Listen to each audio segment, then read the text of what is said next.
हर 2 वर्ष के बाद कुछ भावुक पलों में डुबो देता है।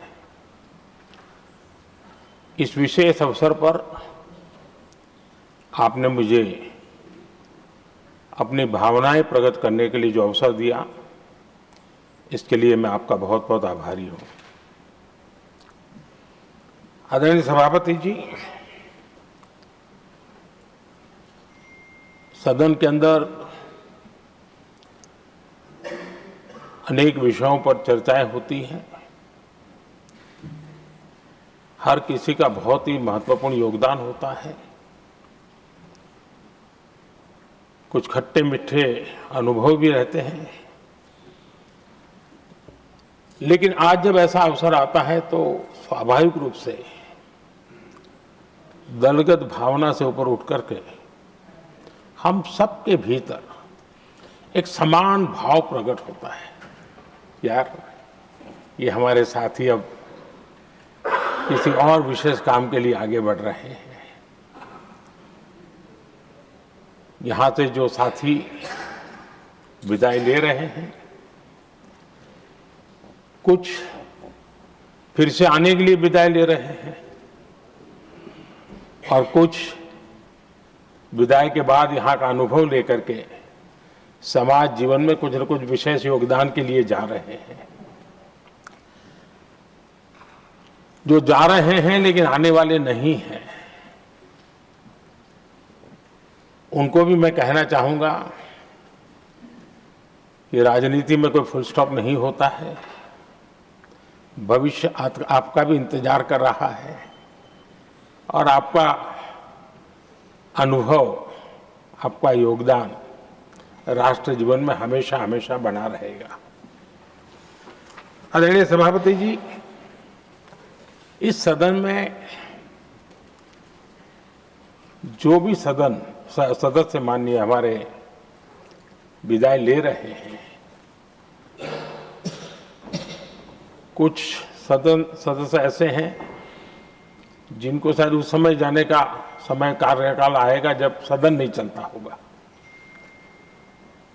कुछ हैं जिनको ऑलरेडी सदन के दरमियान ही विदाई मिल रही है। लेकिन ये जाने वाले सभी माननीय सांसदों का बहुत ही उत्तम योगदान है, इसलिए लेकिन मैं जरूर कहूंगा, आदरणीय देवगौड़ा जी, आदरणीय खड़गे जी, आदरणीय शरद पवार जी, ये ऐसे वरिष्ठ लोग हैं जिनके जीवन का आधे से अधिक उम्र संसदीय कार्य प्रणाली में गई है और इतने लंबे अनुभव के बाद भी सभी नए सांसदों ने सीखना चाहिए वैसे समर्पित भाव से सदन में आना, जो भी हमसे उनसे बन सकता है उतना योगदान करना, यानी समाज में से जो जिम्मेवारी मिली है उसके प्रति पूरी तरह समर्पित रहना, ये इन सब वरिष्ठ लोगों से हम जैसे सबको सीखने जैसा है और मैं उनके योगदान की भूरी भूरी सराहना करूंगा, क्योंकि इतना लंबा कार्यकाल छोटा नहीं होता है, बहुत महत्वपूर्ण है।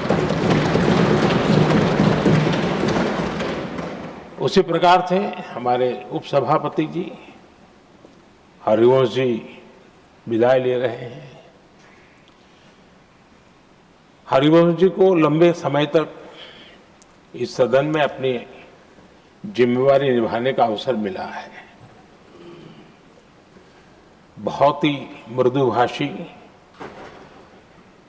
सदन को चलाने में सबका विश्वास जीतने का निरंतर जिन्होंने प्रयास किया, और मैंने देखा है कि संकट के समय ज्यादातर उपसभापति के ही जिम्मे आ जाता है कि भाई आप संभाल लेना जरा, तो उनको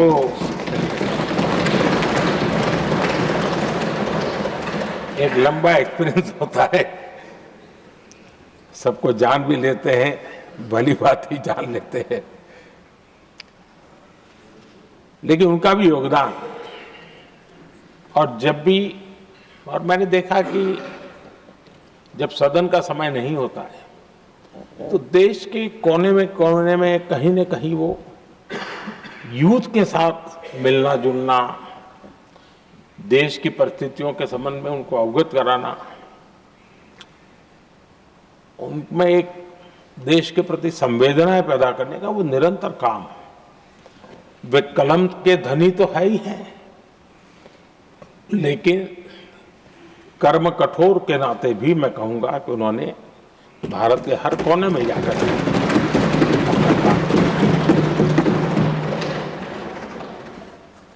आदरणीय सभापति जी, कभी कभी किसी समय हम सुनते थे कि सदन में बहुत ही हास्य विनोद व्यंग्य का अवसर मिलता रहता है। इन दिनों शायद धीरे धीरे कम होता जा रहा है, क्योंकि 24/7 मीडिया की दुनिया ऐसी है कि हर कोई कॉन्शियस रहता है। लेकिन हमारे आठवले जी हैं जी, सदाबहार है।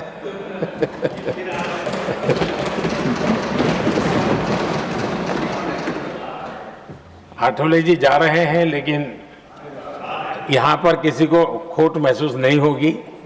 वो व्यंग्य विनोद भरपूर परोसते रहेंगे, जब ये पूरा भरोसा है।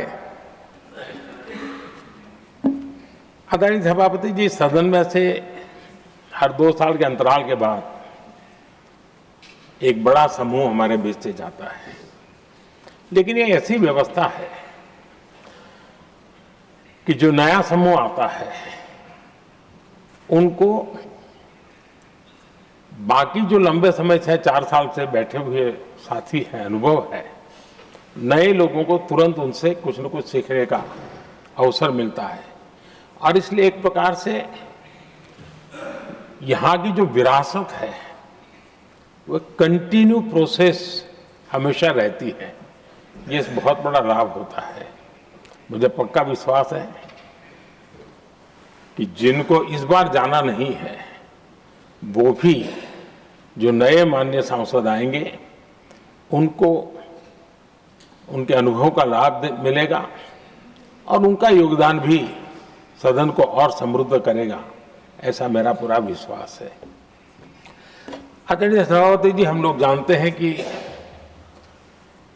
जीवन में या सार्वजनिक जीवन में जब भी कोई महत्वपूर्ण निर्णय करना होता है तो परिवार के लोग बैठ करके मन बना लेते हैं कि ऐसा करना है, लेकिन फिर भी कहते हैं अरे ऐसा करो, उनसे जरा पूछ लीजिए, एक सेकंड ओपिनियन ले लीजिए किसी वरिष्ठ से। और घर में वरिष्ठ नहीं तो कहेंगे मोहल्ले में देखो भाई वो काफी अनुभवी है, जरा उनसे पूछ लो एक बार उनका मन क्या करता है। अगर कोई बीमार है तो भी कहते हैं यार ऐसा करो भाई, एक और डॉक्टर से जरा ओपिनियन ले लो।